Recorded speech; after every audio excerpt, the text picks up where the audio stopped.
So the big news for this week is the NCAA is considering partnership with the NFL to sponsor future satellite camps. What are your thoughts? She was a matter of time before that was gonna happen. Yeah. NCAA, man, I don't know what to say about them. They're a joke. That's what you want It's to a say. big ass business, man. So So it's that's a basically what joke. it is. Follow the money. I mean, I love the idea of satellite camps for Mhm. colleges. I think it's a great thing. It opens up the door for kids who wouldn't have that door open for them. And I've just seen it myself where at Howard, they used to have a camp, and they still do have camps, and they've definitely seen kids who might not have a high school coach who I don't want to say was pushing them, but maybe didn't understand how to push them or how to promote their kid. right. And we've definitely got a couple kids in the program through camp. So I've seen it firsthand how camp can give a kid an opportunity who wouldn't have it otherwise. The NCAA, they frowned upon universities like, of course, Michigan with Jim Harbaugh, because with their 38 city tour, whatever they did with their satellite camps, it cost their recruiting budget $300,000. I mean, So, you know, it's kind of frowned, but obviously they had $300,000 to spend. right, So they spent it. right. And it was all, you know, above the table, and they did everything the right way because they had to co-sign on them. But I just think I just think they just find a reason to just put more sanctions on everybody, right? They're trying to say that it'll benefit the athlete if they take over and partner with the NFL, because what they want to do, they want to have the camps at pro facilities, right? So when you got Nick Saban, I just use Nick Saban as the rant.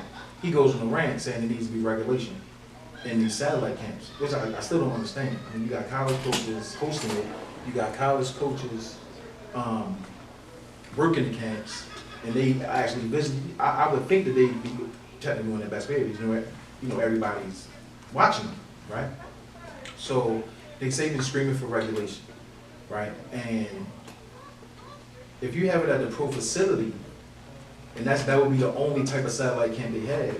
Now, Jim Harbaugh can't go into Alabama outside the recruiting window. Exactly.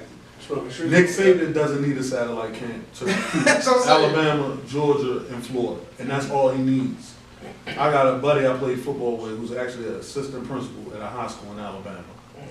And this is his third year down there, and he came back to tell me a story about how Nick Saban came to the high school and the principal got on his knees like it was his boss. Like literally on Wow. his knees, or just Treated him pretty much like on I would his say, knees. oh my God. And told, Oh my God. had a meeting, he told me the principal had a meeting saying, don't speak out of turn when Nick Saban comes in. what the? Wow.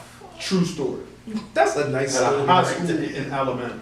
Yo. Nick Saban is king in everywhere in Alabama. So when you're someone like that, you don't want a kid in a state who, let's just be real, pretty much can't probably afford to go up to Michigan to go to a satellite camp.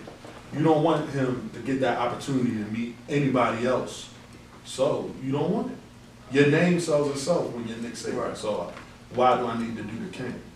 He doesn't want anything hindering it. So the NCAA office sent out a quote, and I'm gonna read it. I'm saying, by nationalizing the program, you help alleviate the concerns many have about unregulated camps. Right?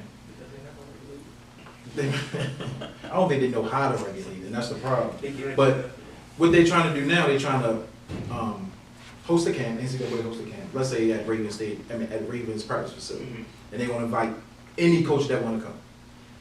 To me, that sounds like what the NCAA just banned a couple years ago, like with the Elite 100, where you would get an organization, let's say Rockers, would invite just the top 100 kids in the tri-state area, and it was every D1 coach in the world there.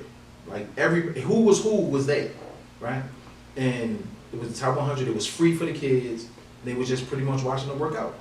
And when it blew up, the NCAA banned it.